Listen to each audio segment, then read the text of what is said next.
Lockdown प्रक्रिया में बिहार सरकार ने काफ़ी छूट दी है, लेकिन हम सभी को हर हालत में ध्यान रखना चाहिए कि यह एक फेज है, आगे सावधानी बरतने की आवश्यकता है।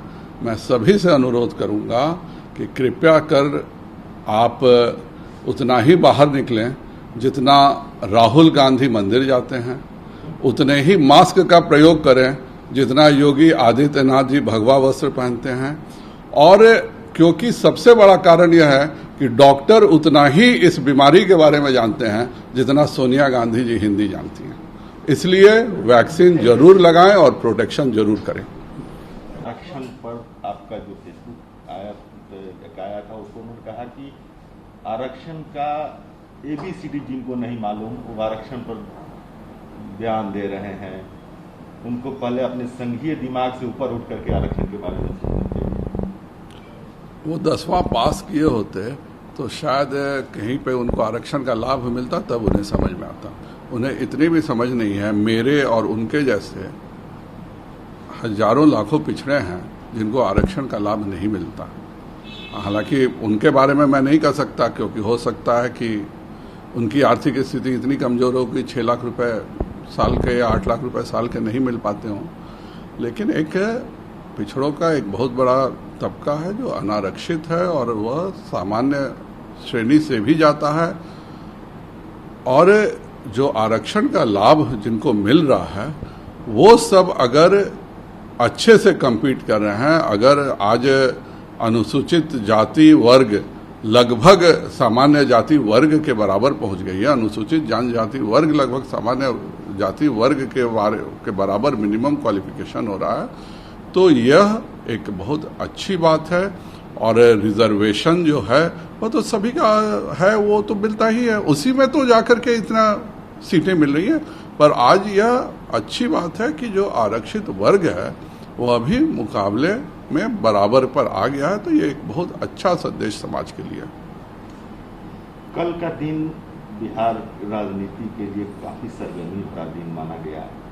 तेज प्रताप अकस्मात मांझी जी के घर पहुंच गए, लगभग 45 घंटे बाद में यहाँ भी बात हो रही है कि लालू यादव डायरेक्ट जीतन मांझी से फोन पे बात कराया तेज प्रताप।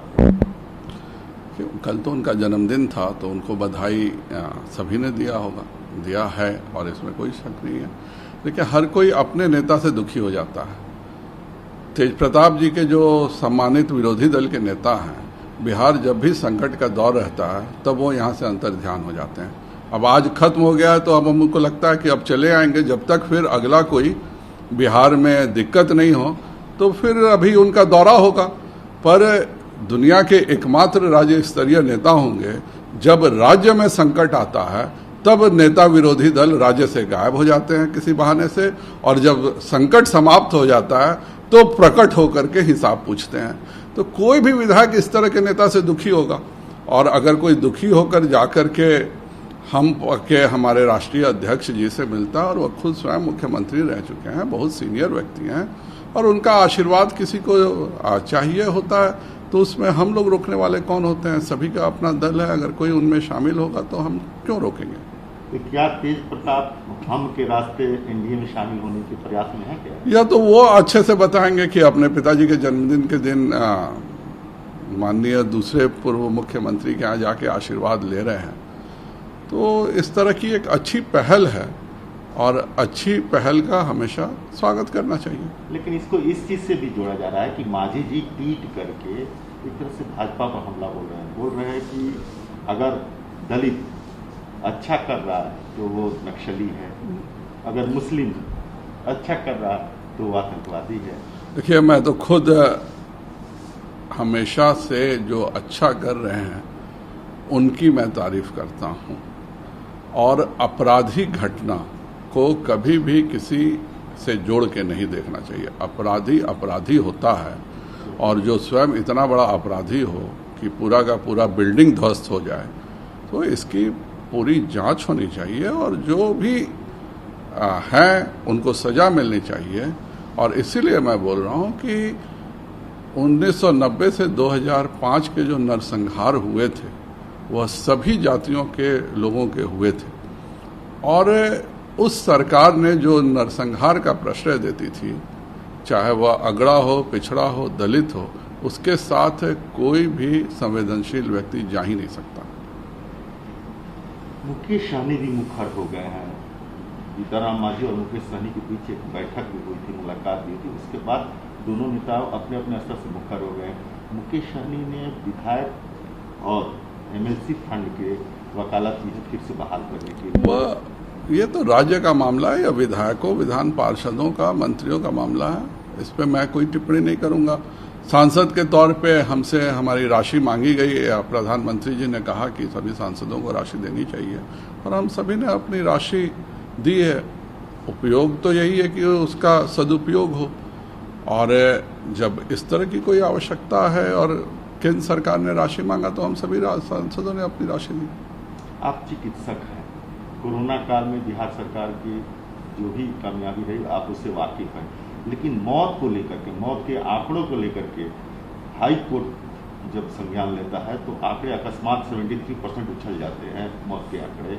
अभी भी उसमें सुधार की बात हो रही है। यह हाईकोर्ट का संज्ञान लेने की बात नहीं थी, यह हम सभी की चिंता थी। हम सब जनप्रतिनिधि हैं और बहुत सारे ऐसे प्राइवेट अस्पताल थे, बहुत सारी ऐसे चीज़ें थी जहां पर मृत्यु हुई थी। किसी की आज मृत्यु हो गई, आरटीपीसीआर का जांच हुआ, उस समय उसको डेथ सर्टिफिकेट कुछ और मिल गया। जब 3 दिन बाद आरटीपीसीआर रिपोर्ट उसकी पॉजिटिव आती है तो उसका डेथ सर्टिफिकेट निश्चित तौर पे जब उस तरह से होना चाहिए था। उसी प्रकार बहुत सारे ऐसे प्राइवेट अस्पताल थे जिन्होंने रियल टाइम रिपोर्टिंग नहीं की थी। भारत सरकार में एकमात्र बिहार सरकार है भारत में जो 4 लाख रुपए कोरोना में किसी की भी मृत्यु हुई हो तो उसको देती है। कोई बड़ी से, बिहार सबसे गरीब राज्य है फिर भी हम 4 लाख रुपए दे रहे हैं, और कोई भी अमीर राज्य अपने यहाँ यह नहीं देता है। और जिनकी भी मृत्यु कोरोना से हुई है उनको खोज करके उनको निकालना, और जिनका जांच हुआ है उनको हम किसी के परिवार के व्यक्ति को तो वापस नहीं ला सकते, कोरोना बीमारी का कोई इलाज आज भी नहीं है, लेकिन उस व्यक्ति को इंसाफ मिले इसके लिए यह जितने भी प्रयत्न हो, अगर कुछ और नाम भी निकल करके आते हैं तो बिल्कुल उनको जोड़ना चाहिए। मैं माननीय स्वास्थ्य मंत्री जी का आभारी हूं कि उन्होंने स्वयं सभी डिस्ट्रिक्ट मजिस्ट्रेट को फोन किया और उनको कहा कि आप डाटा चेक कीजिए, और यह डाटा दोबारा चेक करके जिसकी भी मृत्यु हुई उसको यह लाभ मिल सके। उसको थोड़ी सी हम उसके परिवार के सदस्य को तो नहीं ला सकते हैं, पर उसको थोड़ा एक आर्थिक मदद हो जाए, उसका यह सद प्रयास है। बंगाल में राजनीतिक हिंसा चरम पे है। कल आपके एक सांसद के काफिले पर हमला हुआ है, वो हॉस्पिटलाइज हो गए हैं सीरियस। बंगाल एक तरह से पुनः 1947 के पहले के बंगाल के रूप में बदल रहा है, और यह बहुत ही अफसोस और खौफनाक स्थिति है।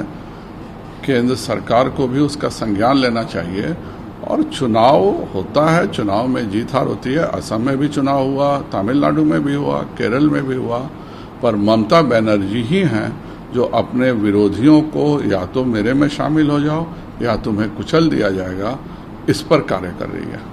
मुकुल राय फिर से 4 साल बाद बिहार सरकार, बिहार प्रदेश का यह मुद्दा नहीं है, इस पर मैं कैसे टिप्पणी कर सकता हूँ।